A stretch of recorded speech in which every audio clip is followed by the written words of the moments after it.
Oh, good. We're live. And just want to welcome you to prayer meeting at Calvary Baptist Church, so I don't have to listen to you, okay? Thank you. All right. And so it's prayer meeting time. I want to invite you to pray with us. Just put a few things on the board here.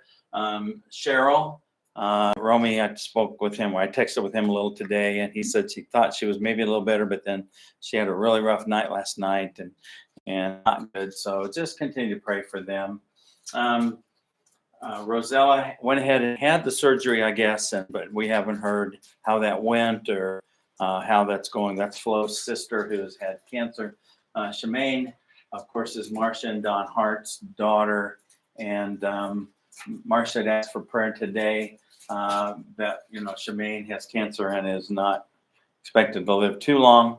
And this granddaughter, Adrienne, I think is what we decided maybe must be the pronunciation of her name. So she would be Marcia's great-granddaughter, but she's Shemaine's granddaughter who Shemaine takes care of her. And so therefore, when Shemaine's gone, somebody's going to need to take care of this poor little gal. She's 10.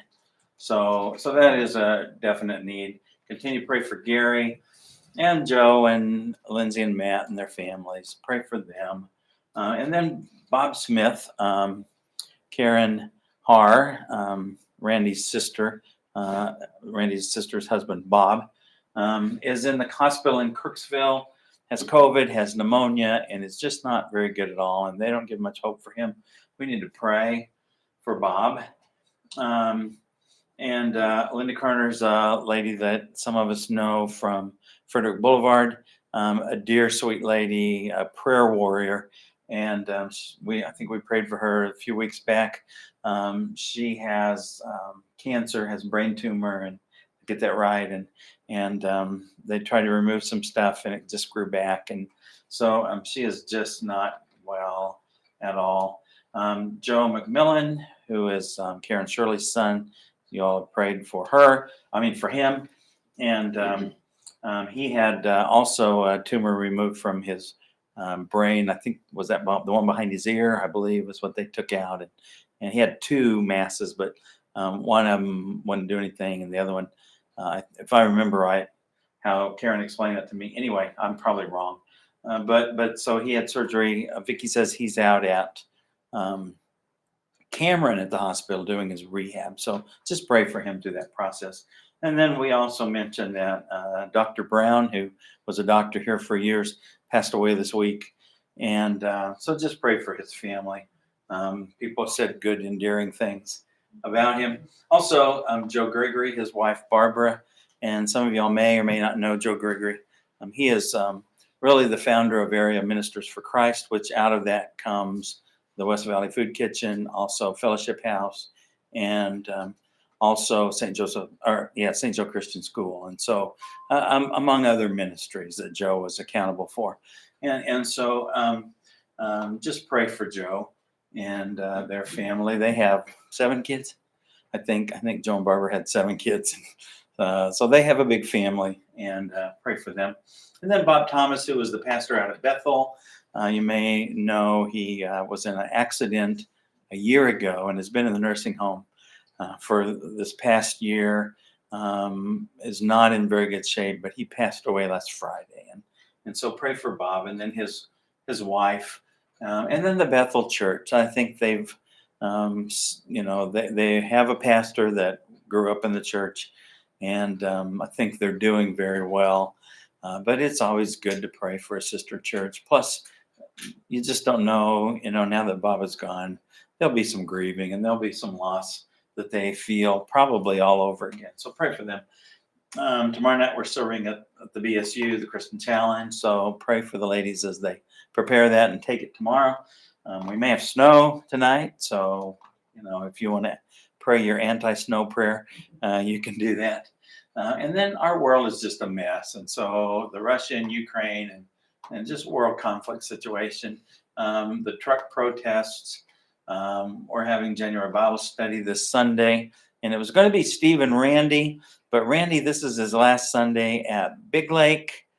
And so I just thought, well, he may want to kind of focus on that. But I think they're possibly going to come and join us for lunch. But I said, why don't you just take another couple of weeks And he said, good, that'll give me a couple weeks to prepare. So a couple weeks more to prepare. So we're going to do that, but it'll be Steve, and then I'll share some Sunday, and hopefully that'll get us almost, we'll have one more session after this. I'm not sure when in March, but we will do another one, and we'll wrap that up. It's been a good study, and really the Psalms are so vast, and there's so much in them that there's no way we could cover everything, but hopefully it's been a learning process. Cheryl, who is Vicky's sister, this is her daughter and son-in-law and baby, and the baby is 3 months old. We'd prayed for that baby, 3 months ago or 4 or 5 months ago, and so anyway, they all have COVID, and so we just need to pray for that family. And then this is Vicky's other sister Kathy, who we prayed for before as well. Matter of fact, I think she's probably on our list and on your bulletin there. And she has found a neurologist in Kansas City who is giving her some relief from some of the things that she's been suffering, especially headaches and things. So that is just a great thing. Ken Nice wanted to mention the fact that he's getting older. And so we're just going to pray for Ken. His birthday's next week.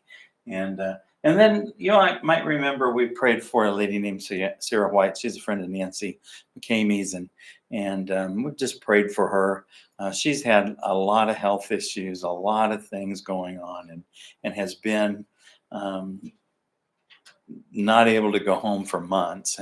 And so Vicki was just saying it probably is good news. It's hopeful news anyway, that she's about to get well enough to go home. So that is just really an answer to prayer and a blessing. And I'm going to tell you something else too. My sister Nancy, we prayed 2 years ago for her and the situation that she'd had with the heart valve, and we just didn't think she was ever, and she didn't really have any strength and whatever. But and it was hard to know, did her lungs weaken the heart?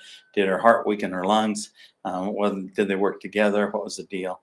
And so her lungs have been weak, but actually, I think she's doing much better. I haven't seen her, but just, her attitude seems better when I talk to her, when I text with her.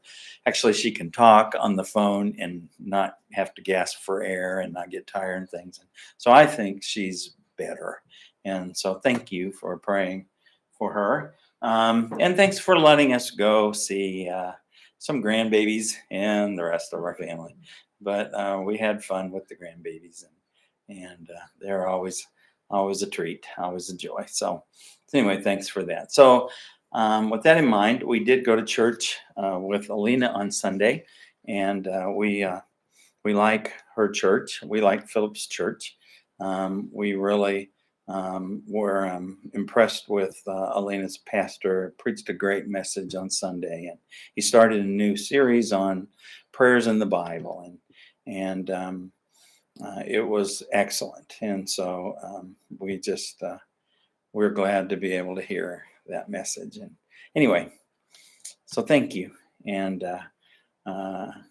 actually, it was out of Daniel 9. Get that right? Yeah. And so it was great. It was Daniel's prayer as he realized, and he went back and he was reading the books, which was probably Jeremiah, and he realized that if Jeremiah's prophecy was correct, that the captivity was about over. He was about 3 years